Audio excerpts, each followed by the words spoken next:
So I've been talking to this guy for like literally 2 days. Just started talking to him. He asked me out on a date yesterday for tonight, or for today, this afternoon. And I was like, yeah, sure. And he was like, okay, when? And I was like, really, anytime, I don't care. So he was like 12. And I was like, okay.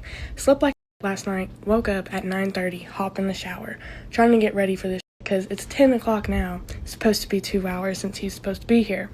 I'm texting him and I'm like, hey, send me some more pictures of yourself because I feel like I barely know what you look like because we met on Snap and he doesn't have a public profile. So, and every single time I looked on Facebook for him, every single one of his names were married. So I'm like, send me more pictures of you so I can try and figure out who the hell you are. And he literally just blocks me. He just blocks me just like for asking him what he looks like, or not even what he looks like, just for more pictures of him. He blocks me. There was a time when people stepped in to help without hesitation, a time when community, respect, and cooperation were part of everyday life. But in 2025, something has changed. People aren't stepping forward anymore. They're stepping back, not out of cruelty, but out of exhaustion and self-preservation. This is a silent shift no one wants to talk about. Men don't need more than 2 to 3 years of being in a relationship to know if they want to marry you. I think they know in less than 2 years if they want to marry you. That's why I think, just my opinion, that the dating period should be 2 to 3 years maximum. If you meet a man in your late 20s or later and you want marriage and you are not engaged after 2 to 3 years of being in a relationship with him, I think there is a good chance that he is never going to marry you and that he is going to end up wasting your time. I've seen this play out with people I know. Like, women will stay in relationships for 4 or 5 years, live with the man, and not have a ring. This doesn't really apply, though, if you met young. If you met young or in your early 20s, it makes sense to date longer. The timing is different. I'm specifically talking about more mature relationships where you meet in your late 20s or later. I'll tell you what happens to those guys, because typically, women aren't adding as much value as they used to. So they used to have traditional, like, men are just like, they'll look at the cost and they'll look at the benefit, right? And the problem is the cost is super high now, where a man, I interview men all the time on the brink of suicide because of divorce. So, where a woman can ruin a man's reputation by calling him an abuser with no evidence, right? I mean, a woman can take a half of a man's chick. Woman can take the house, put him on child support, put him on alimony. Like, I know men. I wouldn't be surprised if in the next 2-3 years they committed suicide because these women have ruined their life. This is the cost, okay? Why do intelligent men stay single? Because they overthink a lot and they get stuck in their head, because in their jobs and their careers and their businesses, they're rewarded for filtering their communication and for being very logical. And then they transfer the same habit onto the date, which doesn't work very well because women come to the date because they want to experience emotions.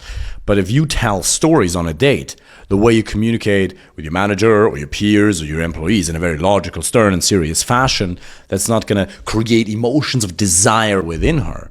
So what we have to do, if we want to find a healthy relationship on eye level, we have to create attraction. And that's done through effective storytelling.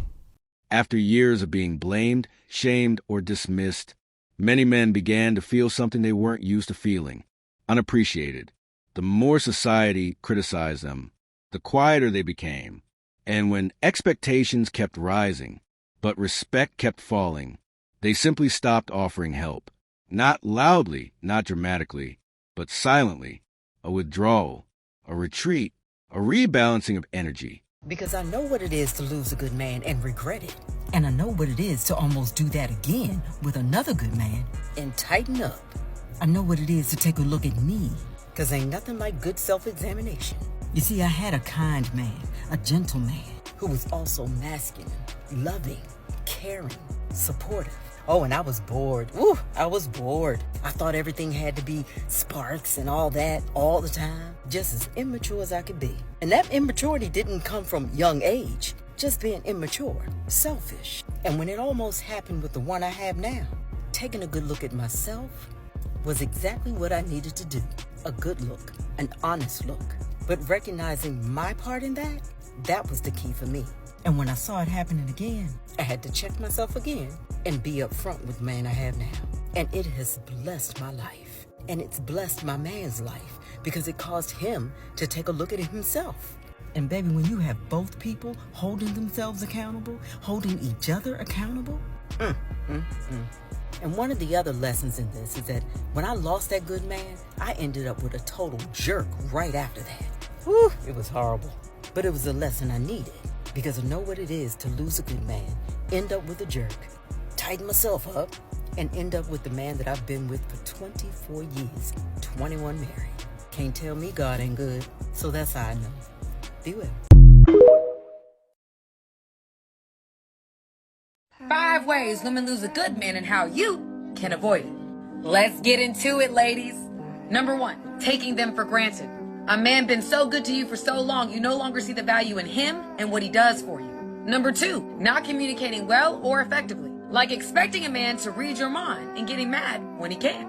Number 3, being dismissive about how your behavior makes him feel, or becoming overly defensive when you're being held accountable for your action. Rumor has it that women struggle with accountability.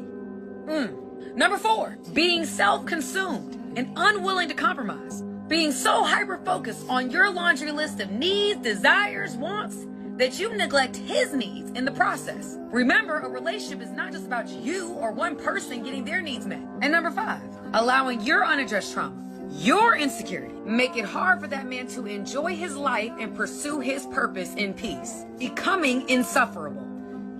Men didn't just stop helping women.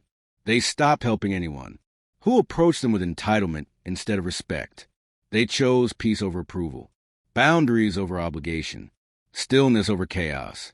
And in a world that's becoming more unstable, that choice is spreading. People now protect themselves before they protect strangers, because trust is fragile, and goodwill has limits. So, word on the street, I heard you're single. Yes. Why is that? Because I think not all men, a lot of men right now act like women, and they just want more. Bring back the patriarchy. I want to stay at home. I want to take care of my kids. What do you mean buy you flowers? What do you mean pay for dinner? What do you mean 50-50? What is that? I don't believe in that. What do you want? What do you believe? I want a man to take care of me. So you want to be a housewife? I want to be a housewife.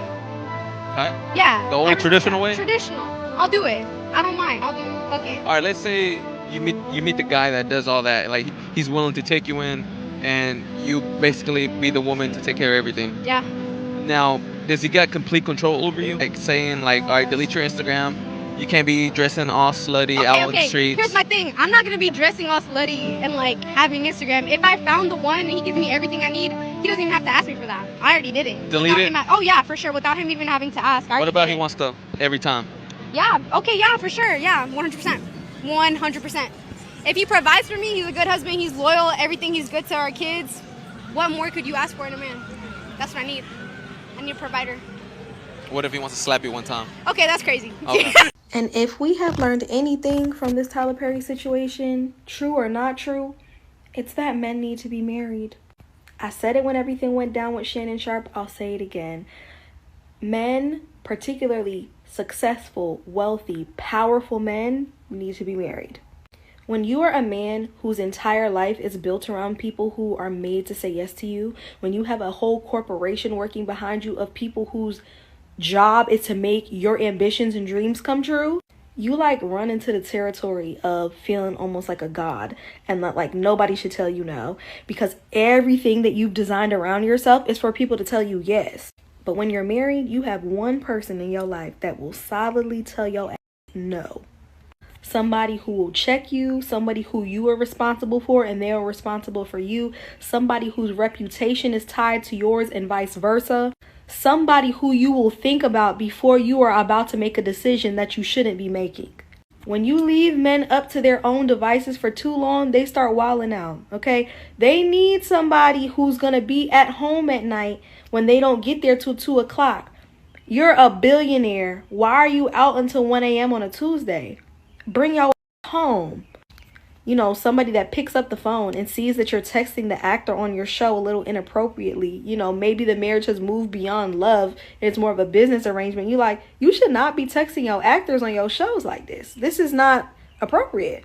In this life, a man must answer to someone. And I mean a real human in the flesh, not just God. And for most men, that is their mother. But once their mother has passed on, they need to get someone who can be their equal, the person that they trust, the person that they actually listen to, or they will be wilding out. As society becomes more individualistic, many women find themselves overwhelmed, not because they're incapable, but because modern life demands more than one person can carry. And when they reach out, they're confused to find fewer hands reaching back. It's not that men have suddenly grown cold. It's that the social contract that once held communities together has been stretched to its breaking point. Everyone is tired. Everyone feels used. Everyone is surviving, not connecting. A man will absolutely date you for years and never marry you and drag you along for years. Let me explain. Girls, I am telling you, I'm reading so many of my comments and it makes me so sad because I see these girls saying that they've been with these guys for years and they wasted all these years with a guy. Girls, I'm telling you from personal experience, and I'm also telling you from the fact that I work with thousands of men, thousands of them. A guy knows when you're the girl and they know early on. But guys are different than us. See, if we don't like a guy, we're not going to have, sex with them. We're not going to, if we don't like them, we don't want to be bothered with them. Men are not the same. Men are not the same. A guy will stay with the girl that he's getting sex from. Maybe she's pretty. Maybe she's, fun to be around. Maybe, think about it. He's got someone to go out with for holidays. He has someone to be his plus one. But he'll never propose. He just won't. He won't talk about a future. Guys, when you're the girl, you're going to know you're the girl. But I also want you to be careful because you will also have some guys that will lie to you and say, I love you. I want to marry you. I promise I'm going to put my ring on your finger. And you'll be like, oh my God, he loves me. He's going to marry me. And they never do. That's not a good guy either. Listen to me, girls, please. A guy knows early on if you're the girl for him. And if you're the girl for him, you will not ever be in doubt. Trust me on this. You'll never be in doubt. Never. If you're in doubt or if you're in a dating relationship that's gone on for years and years, it's not a good sign. I have to be honest. You're probably not the girl he's going to marry. And if he does marry you after a long period of time because you bitched at him and complained at him and people are like, why don't you marry the girl? Why don't you marry the girl? Now he feels like a jerk for not marrying you. He will not be a good husband because you're not the girl of his dreams. In my opinion, I know it's an old-fashioned way of thinking, but I swear I absolutely believe this is very, very true. A guy has to like the girl more than the girl likes the guy. The minute the girl starts liking the guy more than the guy likes the girl, the dynamic of the relationship changes. She starts to chase. She doesn't even realize she's doing it. No guy wants something that they want to feel like they got a prize, like they won something, like, look at what I got. This is my girl. That's what they want. They want the girl that they can show off to everybody and say, this is mine. And that's not about like beauty. That's about like, they love you. They love every part of you. And they can't imagine their life without you. Just imagine what I'm trying to say here.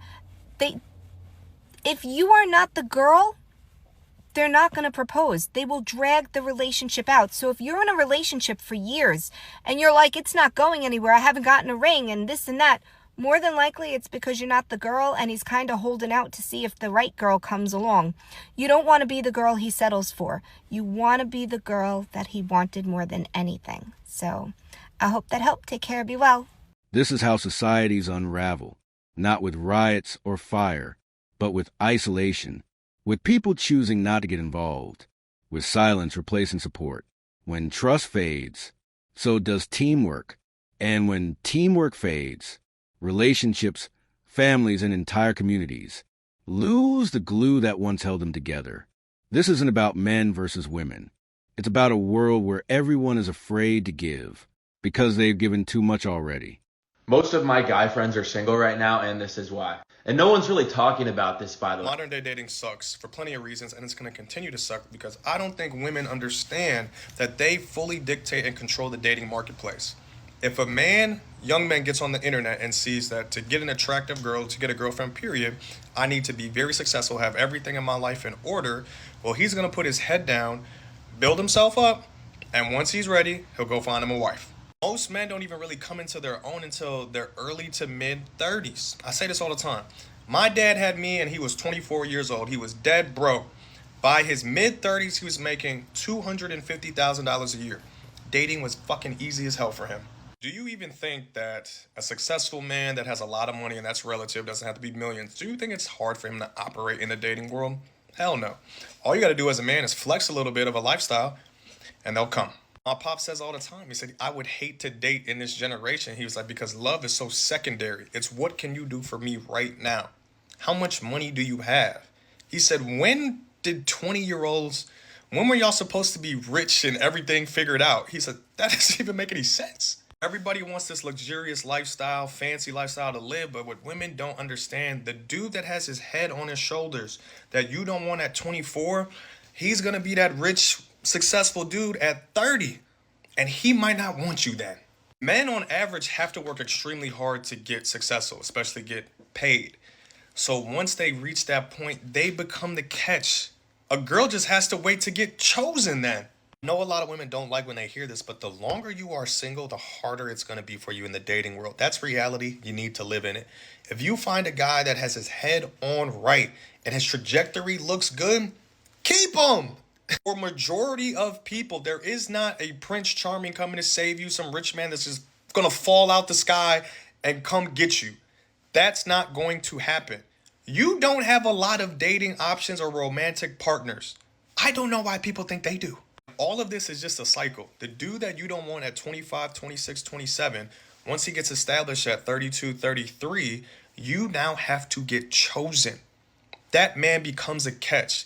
A man that's, let's say, 6 foot, has all his money in order and is successful, he is the prize now.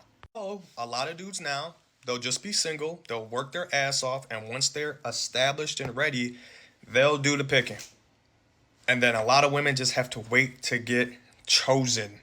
Good men finish last. I'm gonna say it again. Good men finish last. And I'm gonna tell you why. Here comes this man after you've been hurt, abused, cheated on, lied to, been with a narcissistic, whatever your case is. He comes in, he shows you you're loved, you're appreciated, you're respected, he treats you like a queen for the first time in your life. But you have trouble understanding what you did to deserve it. You love him so much, and then all of a sudden he does one thing that disappoints you, one thing that hurts you, upsets you, whatever the case is. It may not be the end of the world. He didn't cheat on you, he didn't hurt you, but it's one thing that you're just like, whoa, red flag, defense mechanism. Up goes the wall, here comes an attitude. You want to argue, you want to scream, you want to yell, or you just completely shut down, because that's what you do when you feel hurt. But if you think that no one on this planet is going to hurt you, and you have that expectation that this man is so great that he is never going to disappoint you or let you down, that is where you disrespect yourself. Not one person is perfect. We are never going to do something to where we're never going to hurt people. We are going to disappoint, just like you're going to disappoint him one day. But it's not the end of the world. You talk through it, you fight through it, and you accomplish a healthy relationship. Stop letting good men pay for your ex, your last situationship, whatever that man in the past did to you. Don't let your current man pay for it. Good men finish last because they teach you that they're good men. They show you your worth and theirs. Stop letting good men pay for your past. The answer isn't blame. It's rebuilding respect, rebuilding cooperation, rebuilding the connection that made society work in the first place. Because if we don't fix that, it won't be men or women who suffer.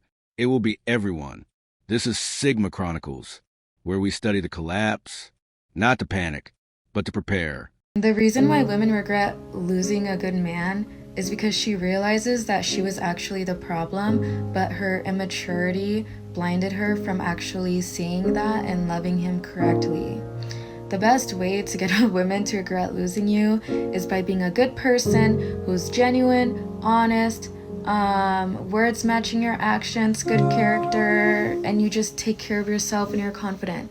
If you can do all of that while you're with her and after you are with her, yeah, you're a success. And to the people telling me, oh, this doesn't work for me, that doesn't work for me, that's because that's the reality that you have. And you are literally insecure. That's why you're saying that things aren't working out for you and that women don't like you and that women don't find you attractive, is because you already think that. And when you have that mindset, women are repulsed by it. So obviously it doesn't work for you because you talk down on yourself on the internet to strangers.